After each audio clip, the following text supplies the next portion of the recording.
మహాముని అగస్త్యునితో దూర్వాసుని కోపము వల్ల కలిగిన ప్రమాదమును తెలిపి మిగిలిన వృత్తాంతమును ఇట్లు తెలియచేసెను.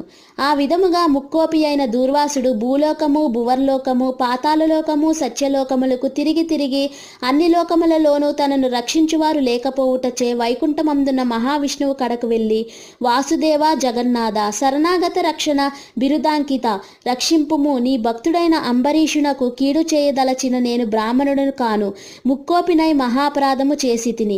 నీవు బ్రాహ్మణ ప్రియుడవు. బ్రాహ్మణుడైన భృగు మహర్షిని యురముపై తన్నినను సహించితివి. ఆ కాలి గురుతు నేటికిని నీ వక్షస్థలమందున్నది. ప్రశాంత మనస్కుడువై అతనిని రక్షించినట్లే కోపముతో నీ భక్తునికి శాపమిచ్చిన నన్ను కూడా రక్షింపుము.